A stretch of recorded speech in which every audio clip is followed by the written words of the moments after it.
নাই, সহমত প্রকাশ করলো, নীরবতা অবলম্বন করলো। ওই গানের মজমার মধ্যে যত মানুষ সমাগত হয়ে যত ত্রুটি বিচ্যুতি করবে তার একটা গুনাহে জারিয়ার অংশ আপনার আমল নামায় আল্লাহ রাব্বুল আলামিন লিপিবদ্ধ করাবে। কেন?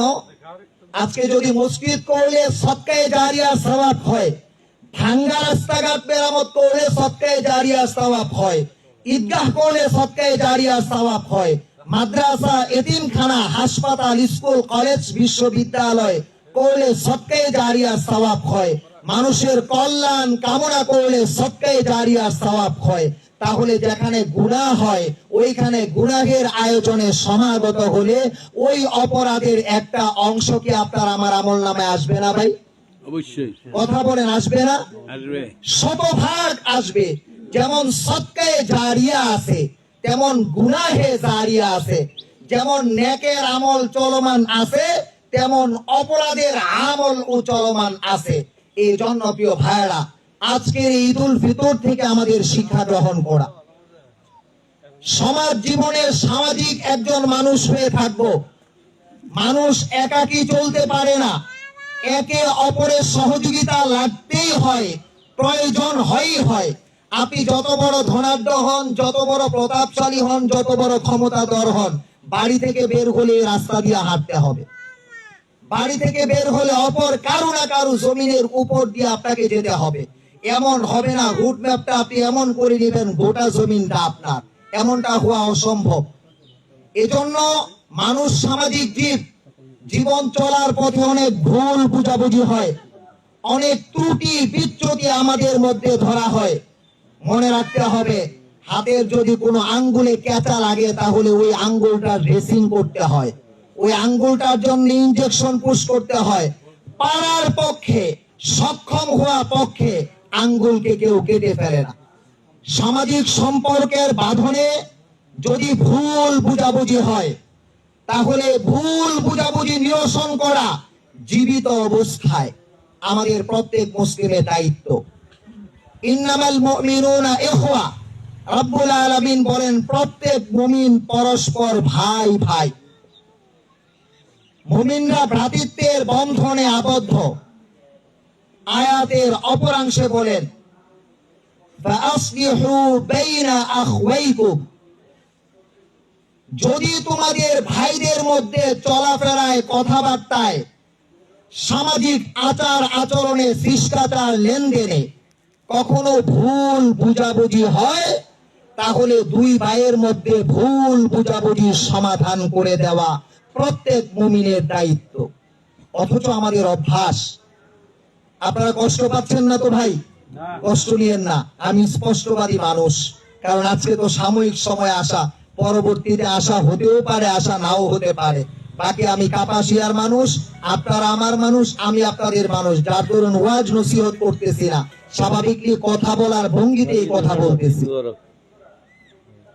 তো আমাদের মানুষের মধ্যে এই সামাজিক ভুল ত্রুটি আচরণকে আমরা সমাধান না করে একের কথা অপরের কাছে লাগাই, একটু বাড়ায়া, অপরের কথা আরেকজনের কাছে একটু বাড়ায়া লাগাই, দুইজনের মধ্যে দূরত্ব তৈরি করি, মাঝখান থেকে দুইজনের গরমিলের দৃশ্য আমরা চায়ের স্টলের মধ্যে বসে আলোচনা করি।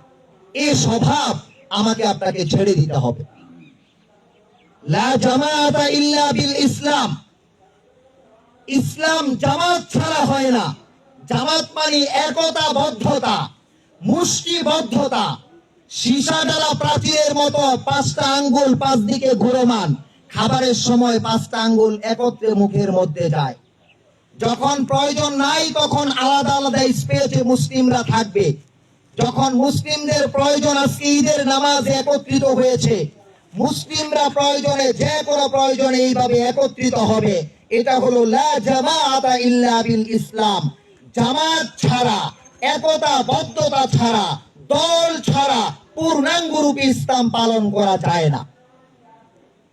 আজকে আমরা এই কথা বললে অনেকে মনে ব্যথা পান। আমার জীবনে চলার পথে বাথরুমে যাওয়ার সুন্নত আছে, খাবারের সুন্নত আছে, মানুষের বাড়িতে দাওয়াত খাওয়ার সুন্নত আছে, রাস্তাঘাটে ডান দিক দিয়ে চলার সুন্নত আছে, মসজিদে ভিতরে প্রবেশ করার সুন্নত আছে, কিন্তু আমার সামাজিক জীবনে আচার আচরণের সুন্নত আমাদের মধ্যে নাই।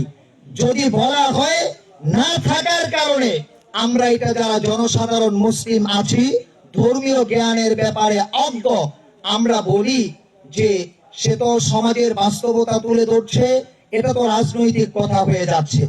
আমাদের ধারণাটা এটা হয়, যে কোনো ক্ষেত্রে দেখবেন সমাজের হক বাস্তবতা কোরআন সুন্নাহ ইজমা কিয়াসের আলোকে যদি কোনো আল্লাহর বান্দা যে কোনো সমাজের মধ্যে তুলে ধরা হয়, তখন এটাকে রাজনৈতিক অ্যাঙ্গেলে দাঁড় করানো হয়।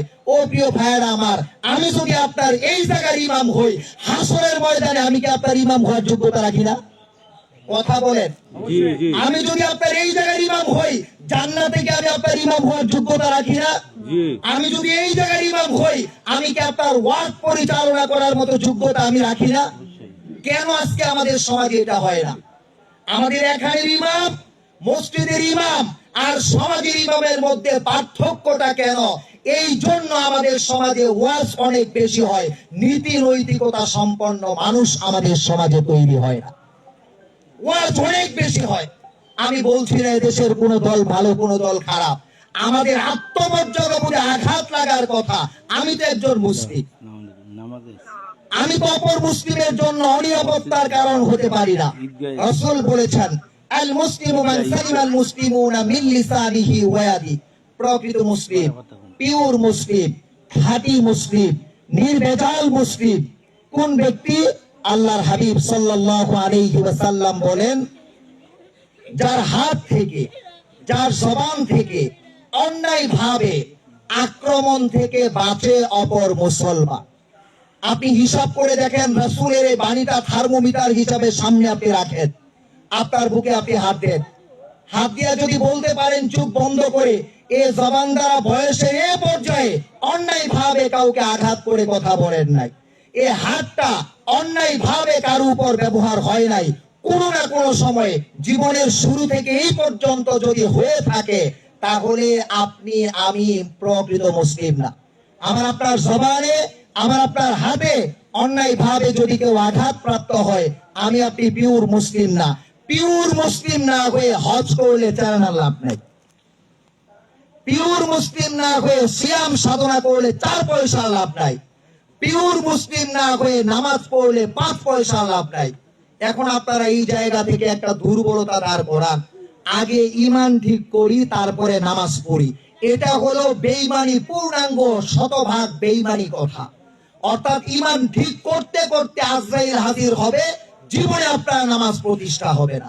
এই জন্য প্রিয় ভাইরা, জীবনের মধ্যে আজকে যেহেতু সামাজিক এই আমল, আজকের এই ঈদগাহের আমল, ওয়াজিব 2 রাকাত নামাজ এবং নামাজের পরে খুতবা শ্রবণ করা, 2টি খুতবা শ্রবণ করা ওয়াজিব। এই ওয়াজিব আমল করার জন্য আপনারা এখানে এসেছেন। এই আমলটা বছরে 2 বার করা হয়, ঈদুল আজহা, ঈদুল ফিতর। এই আমলের শিক্ষাটা কি, এটা বলে আমার আলোচনা শেষ হয়ে যাবে। এই আমলের শিক্ষা হলো মানুষের ভেতরে মানবিকতা জাগ্রত করা, মানুষের ভেতরে মনুষ্যত্ব জাগ্রত করা। এই যে অন্তরের মধ্যে পশুত্ব একটি স্বভাব আছে, গরুর স্বভাব, বিড়ালের স্বভাব, শৃগালের স্বভাব, কুকুরের স্বভাব, হিংস্র প্রাণী সমূহের স্বভাব, অন্তরে যেগুলো আছে এগুলো পশুর স্বভাব। এই পশুত্বের স্বভাবগুলোকে মনুষ্যত্বের স্বভাবে পরিণত করার জন্য আজকের 2 রাকাত ঈদুল ফিতরের নামাজ আদায় করতে আপনি এসেছেন। প্রিয় ভাইরা, আল্লাহর হাবিব সাল্লাল্লাহু আলাইহি ওয়াসাল্লাম বলেন, ইন্নাল্লাহা লা ইয়ানজুরু ইলা সুওয়ারিকুম ওয়ালা ইলা আজসামিকুম ওয়ালাকিন ইয়ানজুরু ইলা কুলুবিকুম ওয়া আ'মালিকুম।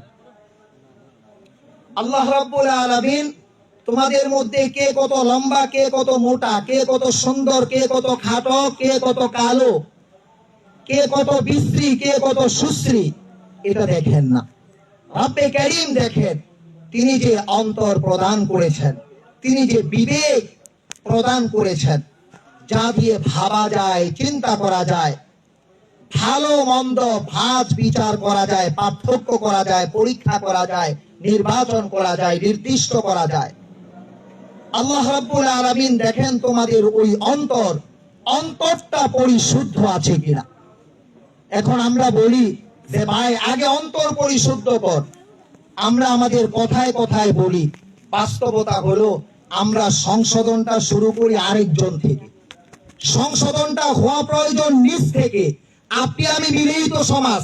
এখানে যদি আমি ভালো হই, সামনের কাতারে সব মুসলমান ভালো হয়, দ্বিতীয় কাতারে সব মুসলমান ভালো হয়, একদম পেছনের কাতার পর্যন্ত সব মুসলমান ভালো হয়, এই সমাজের মধ্যে খারাপ কোনো মানুষ থাকবো ভাই? থাকবে না। এই জন্য রব্বে কারীম বলেছেন কু আনফুসাকুম, তোমরা আগে বাঁচো, নিজেরা নিজেদেরকে বাঁচাও। ওয়া আহলিকুম নারা, এবং তোমাদের পরিবার পরিজনকে বাঁচাও। আমি ঠিক অনেক ভালো মুসলিম, হজ করে এসেছি, তাবলীগের কাজ লাগাই, হক্কানি পীর সাহেবের খানকায় যাই, বুজুর্গদের লেখা বই পড়ি, আলেমদের লেকচার ইউটিউব থেকে শুনি। আলেমরা আমাদের বাড়িতে আসলে আমরা তাদেরকে আপ্যায়ন করি। মুসাফিররা দ্বীনের ফিকিরে কোনো মানুষটা যদি আমাদের প্রতিবেশী হয় আমরা তাদের আপ্যায়ন করি। কিন্তু দেখা যায় আমার ব্যক্তি জীবনে ইসলাম আছে, আমার পারিবারিক জীবনে আমার বউটা শতভাগ পর্দা করেন, আমার ছেলেটা শতভাগ নামাজি না। আমি ফজরের নামাজে আসলাম, আমার বালের ছেলে মেয়ে নাক ডেকে ঘুমাইতেছে, অথচ নিয়ম হলো 7 বছর হলে নামাজের আদেশ দেওয়া, 10 বছর হলে শাসন করে আঘাত করে তার দ্বারা নামাজ প্রতিষ্ঠা করানো। এই তো গত রমজানুল মোবারক, চলমান রমজানুল মোবারকের 23 রমজানে একজন পিতা তার সন্তান সবেমাত্র দাখিলে পড়ে, তাও আলিয়া মাদ্রাসায় দাখিলে পড়ে, এই ছেলেটা মোবাইল আসক্ত। মাগরিবের সময় কেন বাবা মোবাইল নিয়ে গেল, তারাবির নামাজ পড়া অবস্থায় বাবাকে কুপিয়ে তারপরে হত্যা করেছে। এখন আপনি বলবেন যে হুজুর ছেলেটা তো মাদ্রাসার, এরপরে ভালো হলো না কেন? এই যে আমার ব্যক্তি জীবনে ইসলাম আছে, আমি অনেক ভালো নামাজি, কিন্তু আমি আমার ছেলেটাকে নামাজি বানাইতে পারি নাই, আমি আমার মেয়েটাকে নামাজি বানাইতে পারি নাই। মনে রাখবেন, পরিবারের ভিতরে যতদিন শতভাগ ইসলামকে প্রবেশ করাইতে না পারবেন, ততদিন পারিবারিক পেরেশানি রব্বে কারীম আপনার জন্য দূর করবেন না। আপনি যত বড় ধনাঢ্য হন, আমার মসজিদের মধ্যে প্রায় বেশ কয়েকটা ফ্যাক্টরির মাঝখানে আমার মসজিদ, ওইখানে বেশ অনেকগুলো ফ্যাক্টরির এমডিরা আমার পেছনে নামাজ আদায় করে। 2019 সালের কথা,